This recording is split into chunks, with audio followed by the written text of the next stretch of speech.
ప్రభునందు ప్రేమైనటువంటి వారలారా, ఈ గుడ్ ఫ్రైడే సందర్భంగా దేవుని వాక్యాన్ని మనము కొద్దిసేపు ధ్యానించుకొనబోతూ ఉన్నాము. మనము మత్తయి సువార్త 26వ అధ్యాయము 47వ వచనము నుండి 50వ వచనం వరకు చదువుకొని కొద్ది నిమిషాలు ధ్యానించుకుందాము. మత్తయి సువార్త 26వ అధ్యాయము 47వ వచనము నుంచి. ఆయన ఇంకను మాట్లాడుచుండగా 12 మందిలో ఒకడగు యూదా వచ్చెను. వారితో కూడా బహుజన సమూహము కత్తులు గుదియలు పట్టుకొని ప్రధాన యాజకుల యొద్ద నుండి ప్రజల పెద్దల యొద్ద నుండి వచ్చెను. ఆయన అప్పగించువాడు నేనెవరిని ముద్దు పెట్టుకుందునో ఆయనే యేసు, ఆయన్ను పట్టుకొనుడని వారికి గుర్తు చెప్పి, వెంటనే యేసు నొద్దకు వచ్చి, బోధకుడా, నీకు శుభమని చెప్పి ఆయనను ముద్దు పెట్టుకొనెను.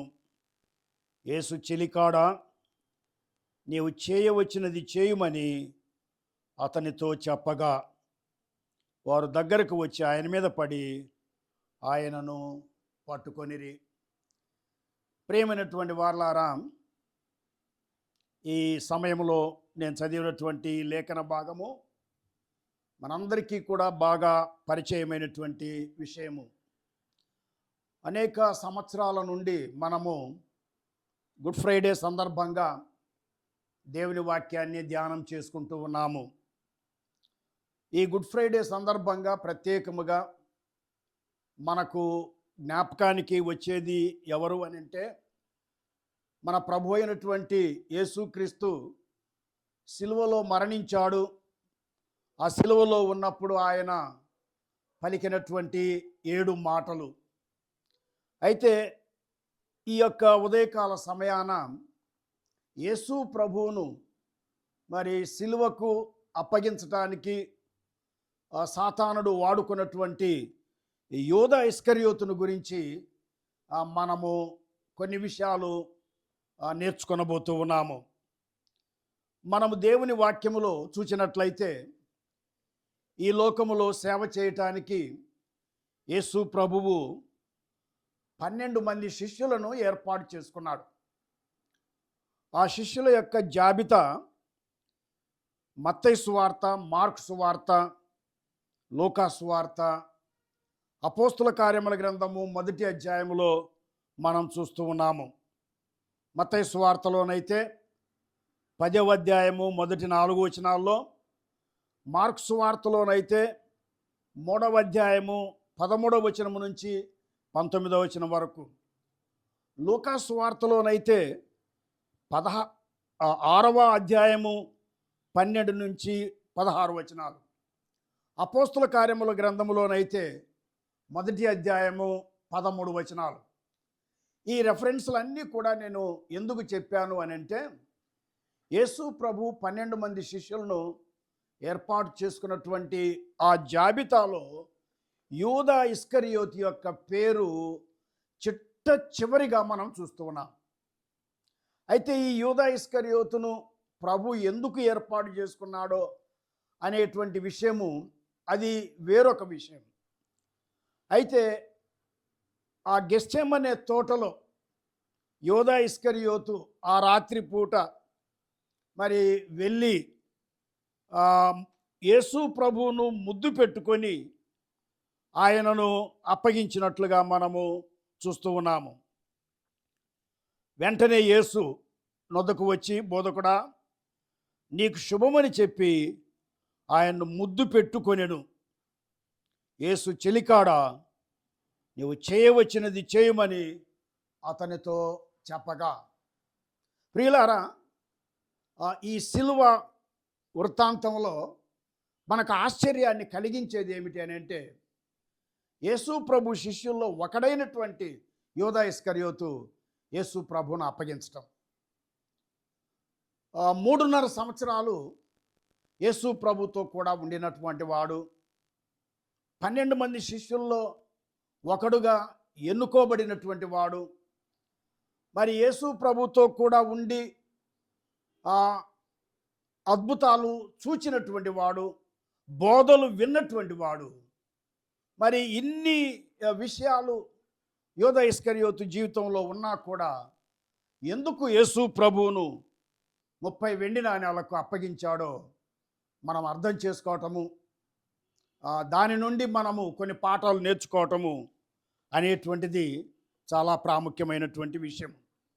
నేను చాలా త్వరగా కొన్ని కారణాలు, మరి యూదా ఇస్కరియోతు యేసు ప్రభువును అప్పగించడానికి లేఖనాల్లో బయలుపరచబడినటువంటి కొన్ని కారణాలు నేను మీకు తెలియపరుస్తాను. జాగ్రత్తగా వినాలని మీకు మనవి చేయుచున్నాను.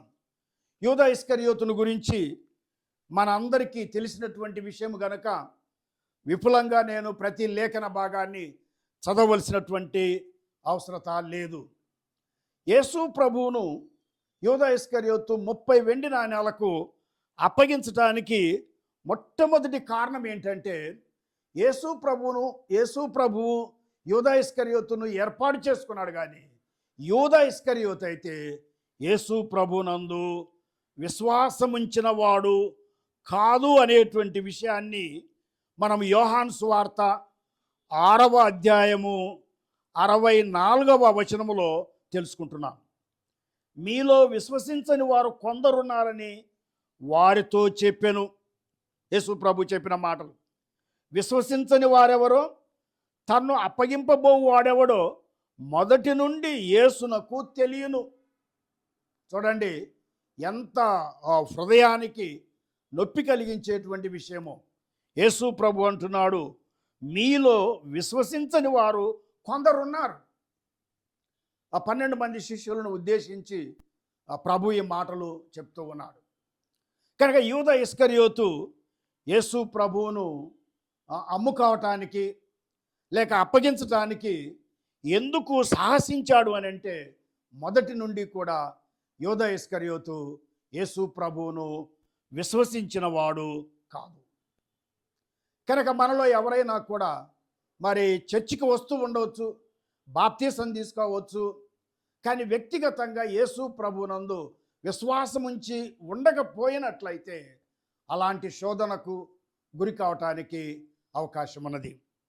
రెండవ కారణం ఏమిటి అని అంటే, యోహాను సువార్త 12వ అధ్యాయము 6వ వచనములో ఉన్నది, వాడిలాగు చెప్పినది బీదల మీద శ్రద్ధ కలిగి కాదు, కానీ వాడు దొంగయ్యుండి తన దగ్గర డబ్బు సంచి ఉండినందున అందులో వేయబడినది దొంగిలించుతూ వచ్చిన గనుక అలాగూ చెప్పాను.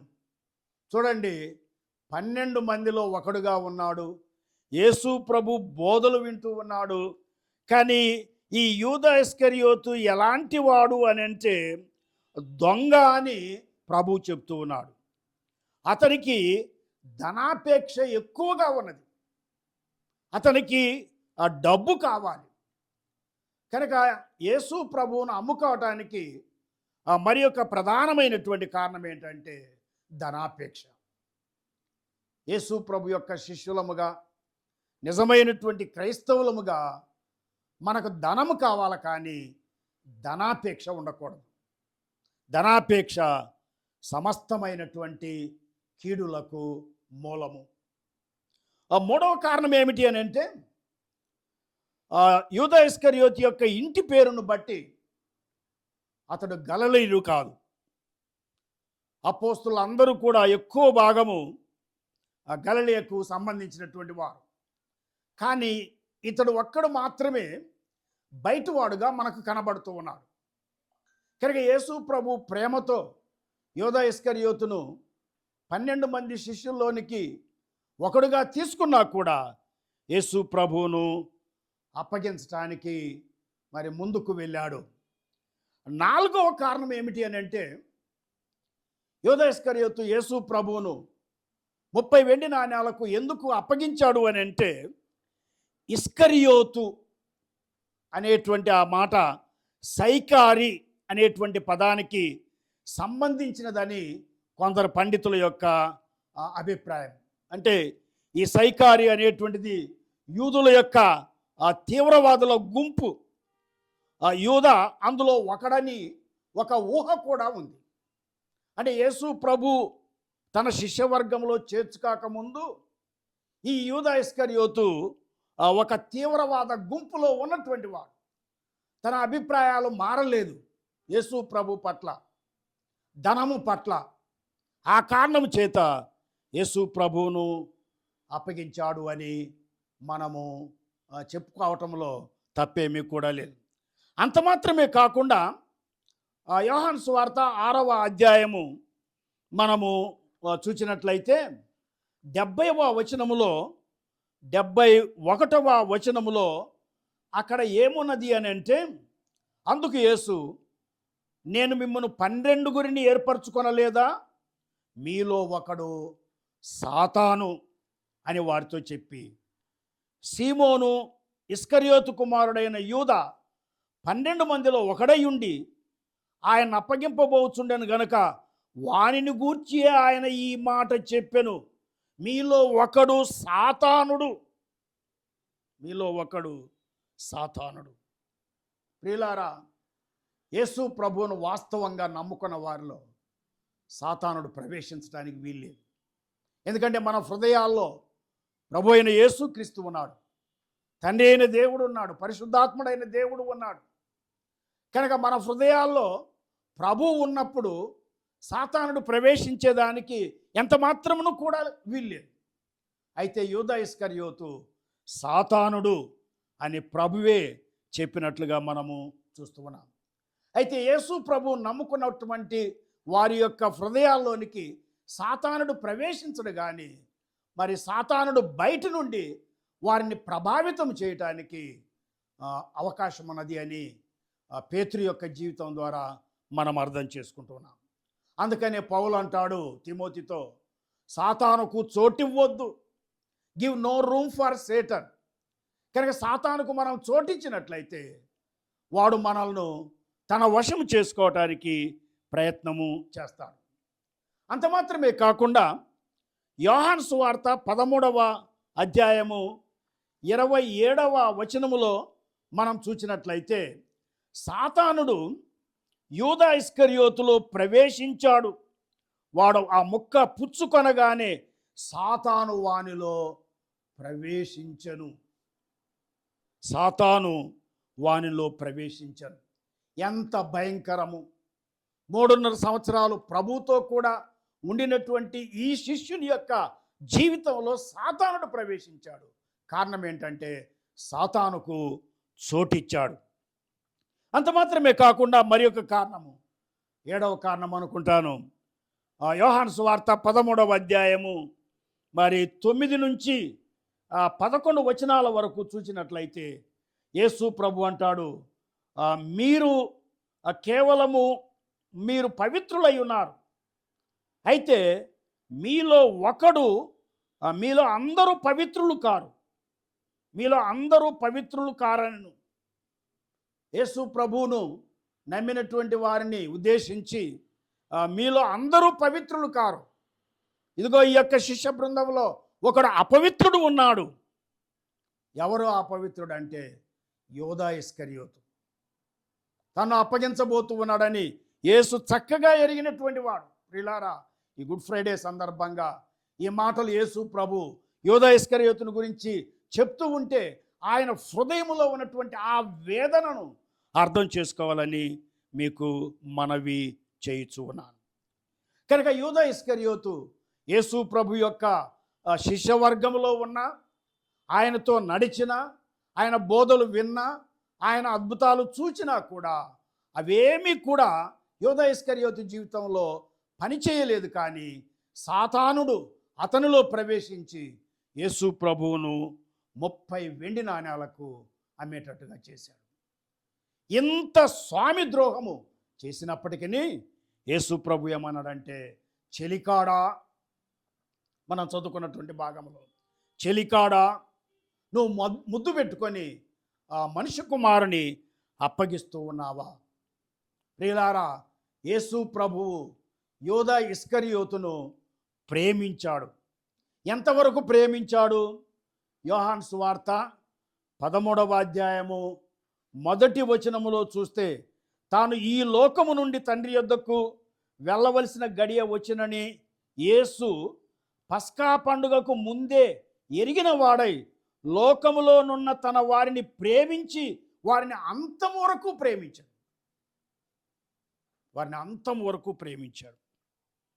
యోదాను కూడా ప్రేమించాడు. యోదాను ప్రేమించే యేసు ప్రభువు యోదా ఇస్కరియోతును హెచ్చరించాడు. యోదాను ప్రేమించే మరి యేసు ప్రభువు చెలికాడా అని సంబోధించాడు. చివరిగా ప్రియులారా, ఈ గుడ్ ఫ్రైడే సందర్భంగా ఆత్మీయంగా మనం ఏ స్థితిలో ఉన్నాము? యోదా ఇస్కరియోతు వలె ఉన్నామా, లేక నిజమైనటువంటి క్రైస్తవుల వలె ఉన్నామా? ప్రభువును నమ్ముకున్నామా, ప్రభువును అప్పగిస్తూ ఉన్నామా? ఒకవేళ ప్రభువును అప్పగించేటువంటి వారమైతే అది మనకు శ్రమ. సామెతల గ్రంథము 23:23లో ఏమున్నది అని అంటే, సత్యమును అమ్మివేయక దానిని కొనియుంచుకొనుడి. సత్యాన్ని అమ్మివేయవద్దు, దానిని కొనియుంచుకొనండి. ఎవరైనా ఈ యొక్క ఉదయకాల సమయాన యేసు ప్రభువును నమ్మనటువంటి వారు, ఎవరి హృదయములోనైనా చేదైన వేరు మొలుస్తూ ఉన్నట్లయితే, మరి యేసు ప్రభువునందు విశ్వాసం ఉంచి పాపాలకు పశ్చాత్తాపడి ప్రభువును విశ్వసించి రక్షించబడాలని యోదా ఇస్కరియోతు యొక్క జీవితము మనకు ఒక పాఠాన్ని నేర్పిస్తూ ఉంది. దేవుడు ఎంత మంచివాడు అని అంటే, యేసు ప్రభు యోదా చెలికాడా, నువ్వు ముద్దు పెట్టుకొని నన్ను అప్పగిస్తూ ఉన్నావా అని చివరి వరకు ప్రేమించాడు. అలాగే మనల్ని కూడా ప్రేమిస్తూ ఉన్నాడు. నమ్మని వారు నమ్మాలి, నమ్మిన వారు మరి విశ్వాసములో బలపడి యేసు ప్రభువే దేవుడు, యేసు ప్రభువే రక్షకుడు అని ఆ నమ్మకములో ముందుకు కొనసాగాలని దేవుని వాక్యము ద్వారా హెచ్చరించబడుతూ ఉన్నాము. ఈ యొక్క సందేశము మనందరికీ కూడా ప్రయోజనకరంగా ఉంటుందని ప్రార్థిస్తూ కోరుకుంటూ ఈ సందేశాన్ని ముగిస్తూ ఉన్నాను. దేవుడు మిమ్మల్ని అందరినీ ఆశీర్వదించునుగాక. ఆమేన్.